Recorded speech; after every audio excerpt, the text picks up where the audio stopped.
Жақында Оңтүстік Кореяны бір жағдай дүр сілкіндірді. Екі адамды аса қатыгездікпен өлтірген қаншер пайда болды.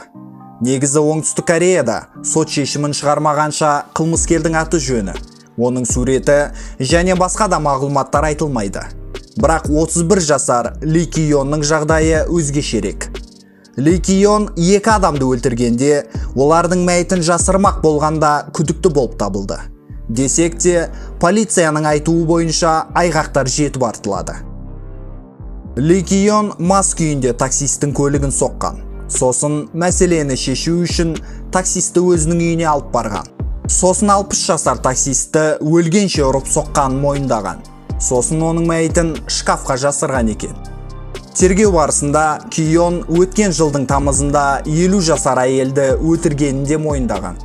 Байғұс әйел оның көңілдесі әрі тұрып жатқан пәтерінің қожайыны болған. Оның мәйітін көлігіне салып, өзенге лақтырып жібергенбіз. Қаза болған әйелдің мәйіті сол күйі табылған жоқ. Тәжірибелі сүңгуірлер, полицейлер тікұшақпен іздеуден де нәтиже шықпады.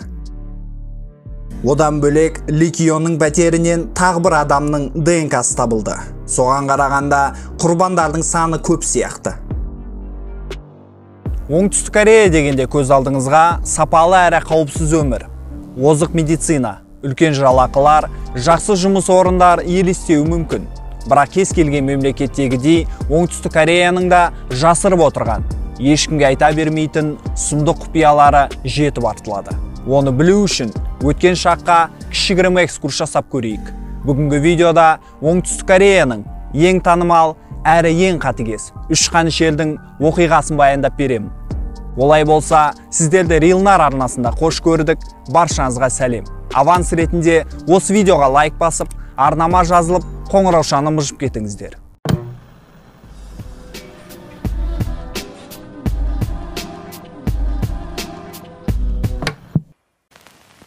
Ли Чунже Хвасонды қанішер.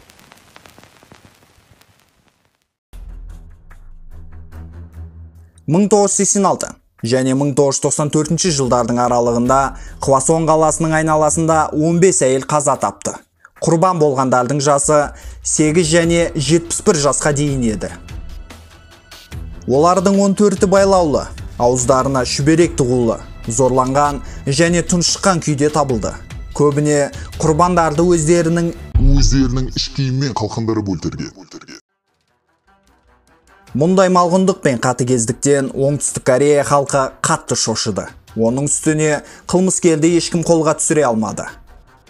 Бұл істер 2019 жылға дейін ашылмаған күйде қала берді. Полиция 30 жыл бұрын табылған айғақтарды ДНК сараптамасына жібермегенше.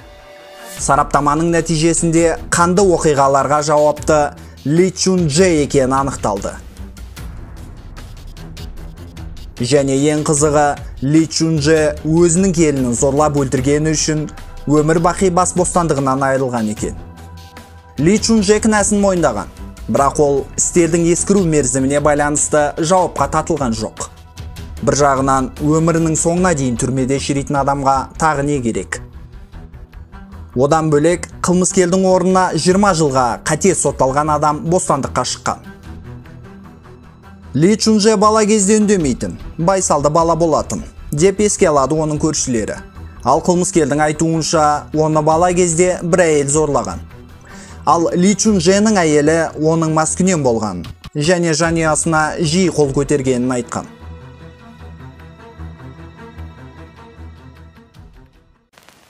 Чон Нам Гю, ләззат алатын қанішер. 2004 жылдан бастап 2006-ға дейін Чон Нам Гю 14 адамды өлтіріп, 19 адамды жарақаттаған. Бұл қанішердің қолынан әртүрлі жастағы әйелдер мен ер адамдар қаза тапқан. 2006 жылы тұтқындалған Чон Нам Гю полицияға былай деген: «Мен көбірек қан төккім келді. Маған қанның иісі ұнайды». Одан бөлек ұсталып қалғанына қатты өкінетінін айтқан. Себебі ол 100 адамды өлтірмекші болған екен. Бұл қанішердің алғашқы құрбандары 12 және 13 жасар екі бала болды. Пухчон қаласында балалар алаңында ойнап жүрген бүлдіршіндерді пышақпен қорқытып, жақын маңайдағы тауға апарып зорлаған. Сосын тұншықтырып өлтірген. Чон Нам Гю адамдар аз жүретін көшелерде қылмыстарын жасаған. Ал кейде құрбандарының үйіне кіріп өлтірген. Бастапқыда тек пышақты ғана қолданған болса, қылмыстары көбейген сайын балғаға көшкен. Сеулдың оңтүстік батыс жағында бейне бақылау камералары аз жерлерде Чон Нам Гю өзінің кезекті құрбанын іздеп жүрген. Чон Нам Гю қолға түскеннен кейін жасаған істеріне еш өкінбеген. Қаншер американдық CSI оқиға орны телехикаясының фанаты болған екен. Және өзінің қылмыстары туралы мақалаларды жинап жүрген. Чон Нам Гюді 2007 жылы өлім жазасына кескен. Десек те 2 жылдан кейін камерада өзіне қол жұмсаған.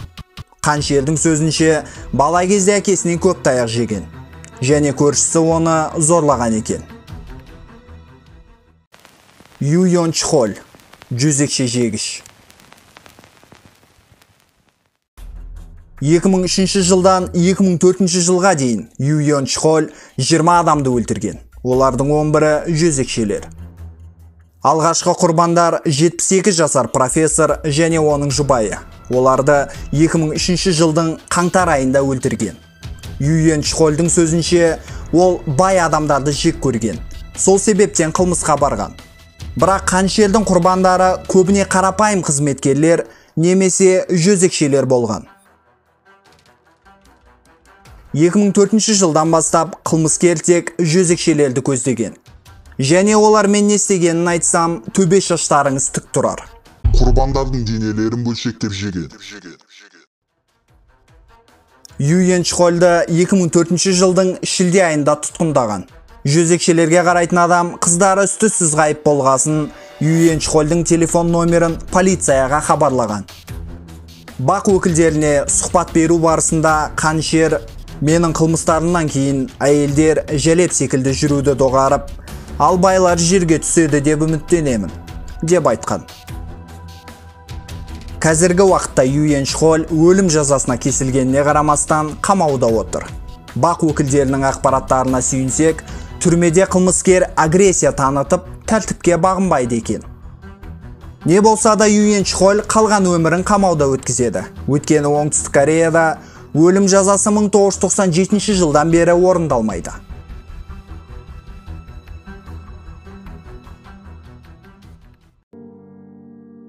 Ал менде бүгінге осы достар. Өз пікірлеріңізбен комментарийде бөлісіп отырыңыздар.